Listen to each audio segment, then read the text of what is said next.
Hello viewers, মহাকাব্য Gilgamesh সম্পর্কে কম বেশি হয়তো জানেন আপনারা, কিন্তু মানুষের এই প্রাচীনতম মহাকাব্য কোথা থেকে এবং কিভাবে আবিষ্কার হয়েছিল জানেন কি?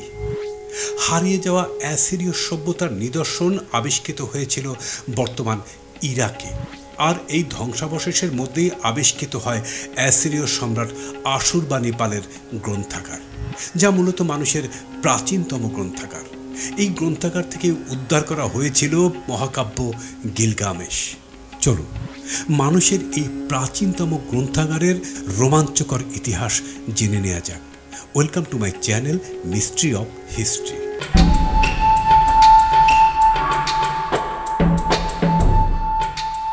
প্রাচীন পৃথিবীতে যে কয়টি সাম্রাজ্য বিস্তীর্ণ এলাকা শাসন করেছিল তাদের মধ্যে অ্যাসিরীয় সাম্রাজ্য অন্যতম। মেসোপটেমিয়ার টাইগ্রিস নদীর তীরবর্তী শহর আশুরকে কেন্দ্র করে গড়ে ওঠা সভ্যতা থেকেই অ্যাসিরীয় সাম্রাজ্যের সূচনা। খ্রিস্টের জন্মের ৩,০০০ বছর আগে থেকেই এই অঞ্চলে সভ্যতার প্রমাণ পাওয়া যায়। তবে ঐতিহাসিকগণ ধারণা করেন যে ১৭৫০ খ্রিস্টপূর্বাব্দে আশুর প্রথমবারের মতো শহর হিসেবে প্রতিষ্ঠিত হয়েছিল। এই সময় থেকে অ্যাসিরীয় সভ্যতা তাদের শক্তিমত্তা জাহির শুরু করে। তাদের রাজারা বিভিন্ন সময় প্রতিবেশী রাজ্যের উপর হামলা চালান, কখনো জয় আবার কখনো পরাজিত হন। তবে অ্যাসিরীয় সাম্রাজ্য ধীরে ধীরে তাদের সামরিক শক্তি বৃদ্ধি করতে থাকে এবং সমকালীন অন্যান্য জাতির আগেই তারা লৌহ নির্মিত অস্ত্রশস্ত্র এবং সময়ের তুলনায় অগ্রবর্তী প্রযুক্তি যেমন সিজ মেশিন, ফটক ভাঙার জন্য উন্নত মানের ব্যাটারিং রাম তাদের সেনাবাহিনীতে প্রচলন করেছিলেন। এর জোরে এবং একটি সংগঠিত বেতনভুক্ত পূর্ণকালীন সামরিক বাহিনীর সাহায্যে তারা ধীরে ধীরে অপ্রতিদ্বন্দ্বী হয়ে ওঠে। তৎকালীন সময় সামরিক বাহিনী সাধারণত শুধু যুদ্ধকালীন সময়ে অস্থায়ীভাবে গঠন করা হতো। বেতনভুক্ত পূর্ণকালীন বাহিনীর ধারণা অ্যাসিরীয়দের আগে সেভাবে প্রতিষ্ঠিত হয়নি। অ্যাসিরীয়দের স্বর্ণযুগের শুরু রাজা দ্বিতীয় আদিত নিরালির হাত ধরে আনুমানিক ৯২২ খ্রিস্টপূর্বাব্দে, যাকে নিউ অ্যাসিরীয় সাম্রাজ্যের প্রথম সম্রাট মনে করা হয়। তবে অ্যাসিরীয় সাম্রাজ্য তার উৎকর্ষের শিখরে পৌঁছে রাজা আশুরবানিপালের সময়। ঐতিহাসিকদের দৃষ্টিতে তিনি অ্যাসিরিয়ান সাম্রাজ্যের সর্বশেষ এবং সর্বশ্রেষ্ঠ সম্রাট ছিলেন। আশুরবানিপাল খ্রিস্টপূর্ব ৬৬৮ সাল থেকে শুরু করে ৬৩০ সাল পর্যন্ত রাজত্ব করেন। তার সময় অ্যাসিরিয়ান সাম্রাজ্য উৎকর্ষতার চূড়ান্ত শিখরে পৌঁছেছিল। আশুরবানিপালের নিয়ন্ত্রণে ছিল মেসোপটেমিয়ার বিস্তীর্ণ এলাকা, যার অন্তর্ভুক্ত ছিল ব্যাবিলন, পার্সিয়া ও সিরিয়া। এমনকি মিশরের উপরও তার আধিপত্য সাময়িকভাবে প্রতিষ্ঠিত ছিল। এছাড়াও দূর দূরান্তের অনেক রাজাই তাকে নিয়মিত উপঢৌকন পাঠাতেন নিজেদের সিংহাসন রক্ষা করার জন্য। সেই হিসাবে তার করতরাজ্য বা ভ্যাসেল স্টেটও ছিল অনেক। আশুরবানিপাল যেমন প্রজাদের প্রতি ছিলেন সদয়, তেমনি শত্রুদের প্রতি তার নিষ্ঠুরতা কিংবদন্তি হয়ে রয়েছে। তিনি অ্যাসিরিয়ান সাম্রাজ্যের তৎকালীন রাজধানী নিনেভকে তৈরি করেছিলেন সমকালীন পৃথিবীর প্রধান শহর হিসাবে। তার সময় নিনেভের মতো বড় এবং জৌলুসপূর্ণ শহর খুব বেশি ছিল না। তবে ঐতিহাসিকদের চোখে তার প্রধান অর্জন ছিল নিনেভের প্রাসাদে স্থাপিত লাইব্রেরি। বিংশ শতাব্দী পর্যন্ত একে মনে করা হতো সবথেকে পুরাতন লাইব্রেরি, যদিও পরে প্রত্নতাত্ত্বিক অভিযানে এর থেকে পুরনো লাইব্রেরি আবিষ্কৃত হয়েছে।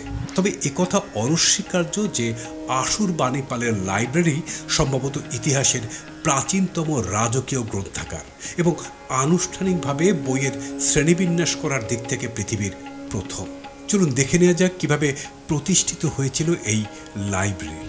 সমসাময়িক অনেক রাজার বিদ্যার দৌড় যেখানে ছিল অত্যন্ত সীমাবদ্ধ, সেখানে আশুরবানিপাল রীতিমতো লিখতে পড়তে পারতেন। তিনি কিউনিফর্ম স্ক্রিপ্ট নামে সুমেরিয়ান এবং আক্কাদিয়ান লেখনী রপ্ত করেছিলেন এবং অন্যান্য প্রাচীন ভাষাতেও তার দক্ষতা গর্বভরে উল্লেখ করতেন। শিল্প সাহিত্যে ছিল তার গভীর অনুরাগ এবং এর পৃষ্ঠপোষকতা তার কাছে গুরুত্বপূর্ণ কাজ হিসাবে প্রতীয়মান হতো। ঠিক কখন তিনি তার লাইব্রেরির পরিকল্পনা করেছিলেন তা সঠিকভাবে বলা যায় না, তবে ধারণা করা যায় তার শাসনকালের পুরোটা জুড়েই তিনি এর সংগ্রহশালা বৃদ্ধির কাজ চালিয়ে গিয়েছেন। তার অধীনে সমস্ত শাসকদের তিনি নির্দেশ দিয়েছিলেন তাদের রাজ্যের যত লিখিত গ্রন্থ রয়েছে সমস্ত তার কাছে পাঠিয়ে দিতে। তার সময় অ্যাসিরীয় সাম্রাজ্যের বিস্তার থেকে সহজেই অনুমান করা যায় তার এই রাজকীয় আদেশের ফলে বহু প্রাচীন লেখনী তার লাইব্রেরিতে স্থান পেয়েছিল। সেই সময় লেখার জন্য মাটির চতুষ্কোণ ব্লক বা ট্যাবলেট ব্যবহার করা হতো। আশুরবাণীপাল নিজেই এরকম অনেক মাটির ট্যাবলেট রচনা করেন, যার শেষে তিনি স্বাক্ষর দিতেন আশুরবাণীপাল, অ্যাসিরিয়ার সম্রাট, পৃথিবীর সম্রাট। সম্রাটের রাজকীয় প্রাসাদের দক্ষিণ পশ্চিম এবং উত্তর অংশের দ্বিতীয় তলার পুরোটা জুড়ে লাইব্রেরির প্রমাণ পাওয়া যায়। এর দেখাশোনার জন্য আলাদা লোক ছিল। এছাড়াও সমস্ত সংগ্রহ বিষয়বস্তু ভেদে সুন্দরভাবে বিন্যাস করা ছিল। এখন পর্যন্ত নিম্নোক্ত শ্রেণীবিন্যাস চিহ্নিত করা গিয়েছে: 1. চিকিৎসা বিজ্ঞান, ভাষা ও ব্যাকরণ সংক্রান্ত রচনা, কিংবদন্তি ও লোককাহিনী, ধর্মীয় গ্রন্থ, ইতিহাস ও জ্যোতির্বিদ্যা, জাদুবিদ্যা, গ্রহ নক্ষত্রের গতিপথ বিষয়ক লেখা। প্রতিটি বিষয়ের জন্য আলাদা আলাদা কক্ষ নির্দিষ্ট করা ছিল এবং প্রতিটি কক্ষের সংগ্রহের আলাদা আলাদা তালিকা করা থাকত। এছাড়াও সমস্ত সংগ্রহের একটি পরিপূর্ণ তালিকাও ছিল। আধুনিককালে আমরা যে লাইব্রেরির ক্যাটালগ দেখতে পাই, এক অর্থে আশুরবাণীপাল তার সূচনা করেছিলেন।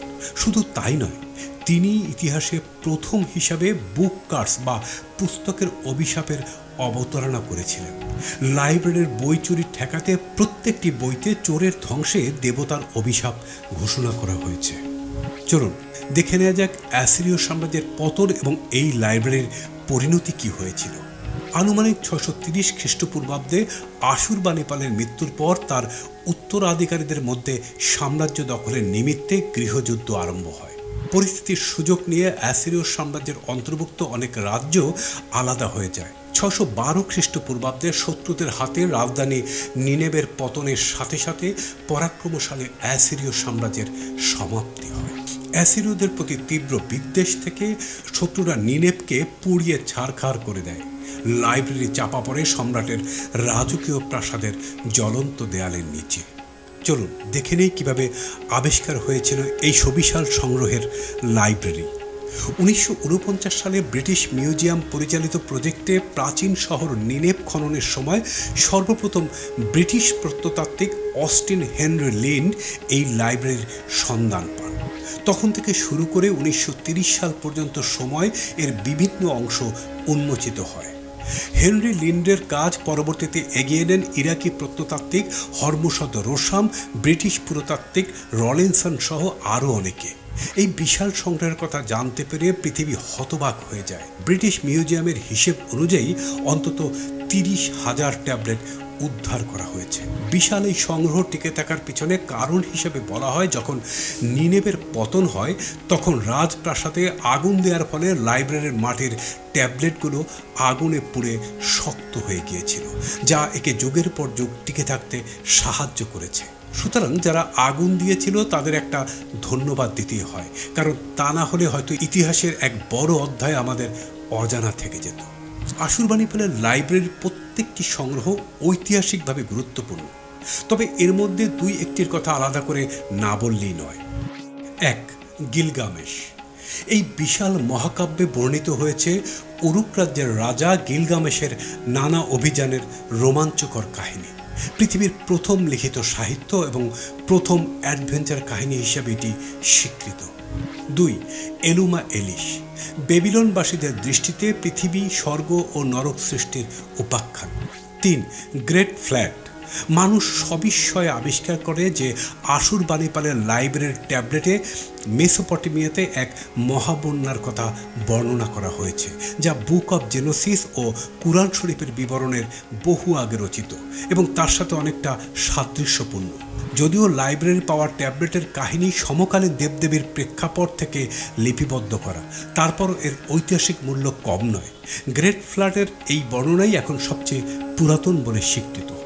ভিউয়ার্স, ভিডিওটি ভালো লাগলে শেয়ার করে দেবেন, আর আপনি যদি আমার চ্যানেলে নতুন হয়ে থাকেন চ্যানেলটি সাবস্ক্রাইব করে বেল আইকনে প্রেস করে আমাদের সঙ্গেই থাকুন। ধন্যবাদ।